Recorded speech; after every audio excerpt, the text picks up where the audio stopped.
Let me know when y'all do.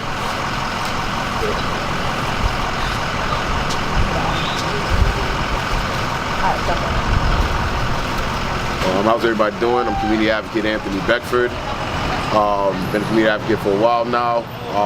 As y'all know, on November 9th, there was a hate crime incident here at the Q train station. An older black woman by the name of Miss Wsshington. She was attacked. She was held down, attacked, also stabbed. You know, at nighttime here, basically in the stairwell of the train station. And it's being downplayed, you know, by the NYPD, and you know, we're demanding for there to be justice. We're demanding for her attacker to be brought to justice. We're demanding to basically have answers of why it took so long for there to be a response. Why has this been kept on being swept underneath the rug? And what are the next step of actions that are going to be taking place from the NYPD?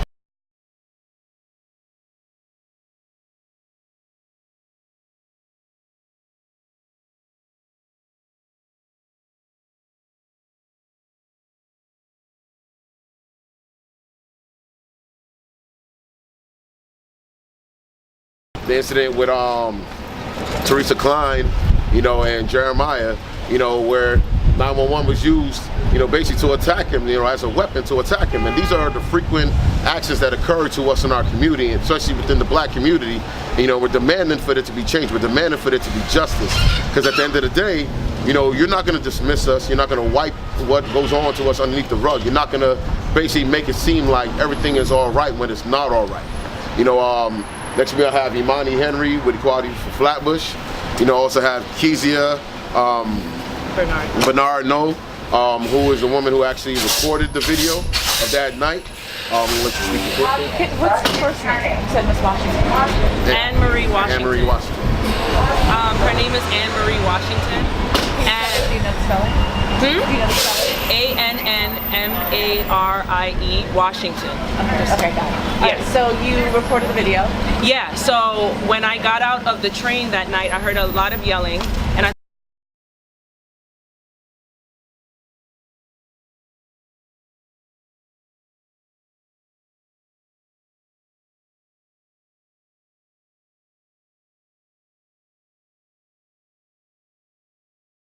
the actual event happened. She was walking behind them in the train station, and she saw him run up to her, start hitting her. No one knew she got stabbed as yet, because I think she was in shock.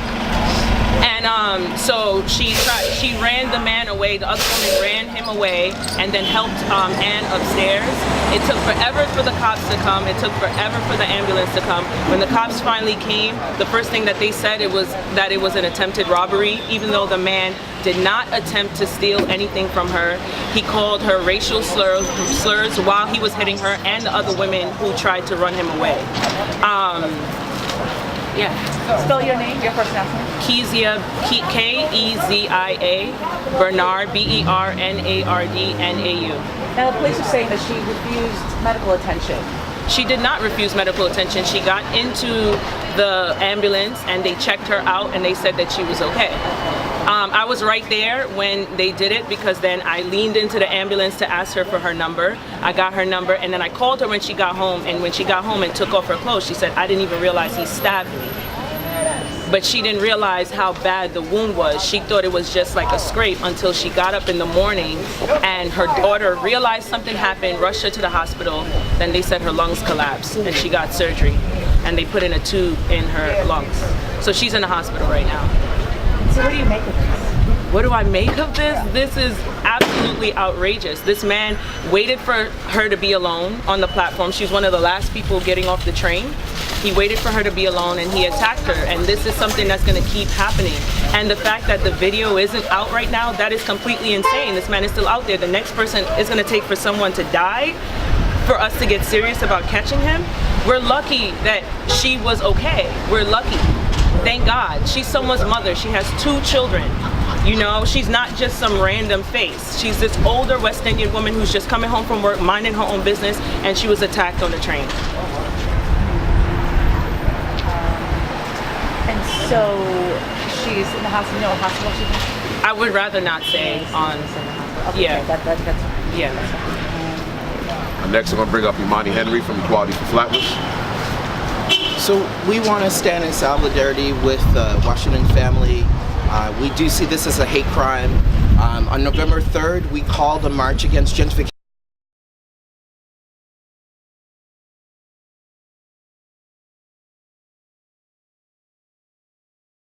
Behavior towards particularly black residents in this neighborhood, and that people are now marching. People are saying that when we see gentrification, we see more police in our neighborhoods, but they're there specifically to police us. The occupation that happens to our neighborhood is in a complete disproportionate, say, to a neighborhood like Park Slope. There's actually a decrease in police in Park Slope.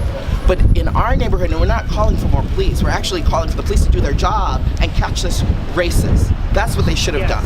That the tape needs to be released, that this woman needs justice, and the understanding that we are not criminals in our neighborhood. What the truth is the matter is that we have an influx of more white supremacist people in our community. We've been fighting bloggers, we have a whole investigation of a Facebook page right now that was set up by gentrifiers. We have folks like Teresa Klein in our neighborhood who come in and weaponize the police against 9-year-olds. And what we're saying at this point in time is that white supremacy is happening. We look at gentrification as white supremacy because they're not making blacker or browner neighborhoods. They're making more white, more affluent neighborhoods, and then you see more influx of people that want to hurt black people. There was a whole, again with the sister that was murdered on the BART, Nina. There's a whole thing of black women telling their children to mass up against other black people to be safe on the trains. And we don't want to see another incident where another black person is attacked on the subway by a white supremacist. Okay, and so as far as you know, you're positive that the MTA has video yes. So what do you know about what the MTA? That's exactly what they said to us when we asked them if there's cameras downstairs where it actually happened, because it happened right when she was coming up the stairs. They said there's no cameras in the staircase, but there's cameras upstairs that could have captured him going down in the staircase, that they can come in and identify who the man is. They confirmed, the MTA worker and the cops confirmed that there's cameras that should be able to identify the man. So we want to know where those videos are. If this had happened to, if this was a white resident, if this was a white resident, the white woman. Thank you so much. If this was a white resident, a new gentrifier to this neighborhood, there would be swarms of cops here. We would have information. There would be all kinds of video produced. When Saeed Vassal was shot by the NYPD, there was video everywhere.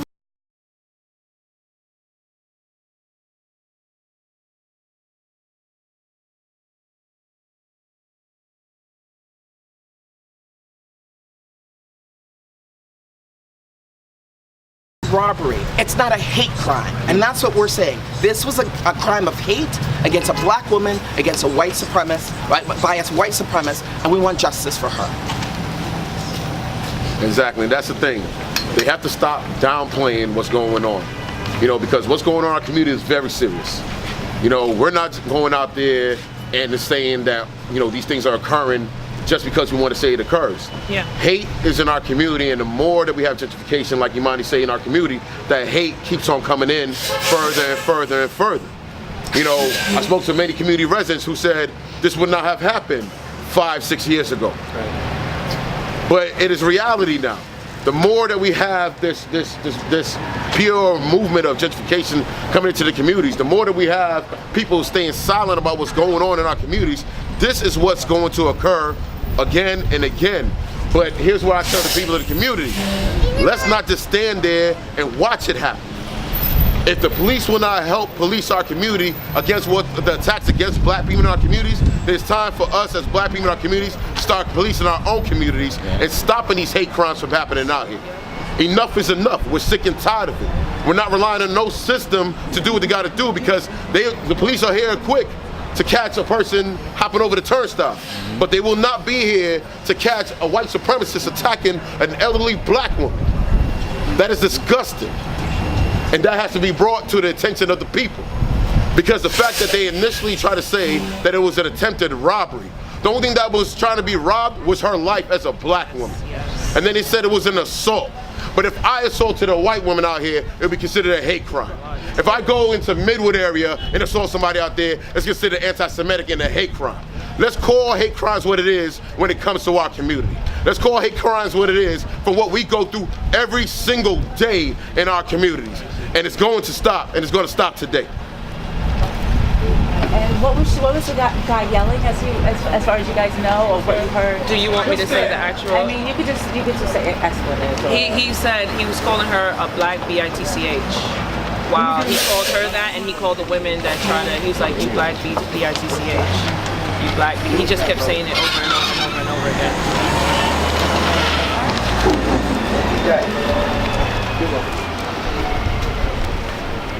And we definitely have permission to use your video. We have permission to use your video. Yes, you do. How do you want to be courtesy? What does that mean? Your So name. essentially, when we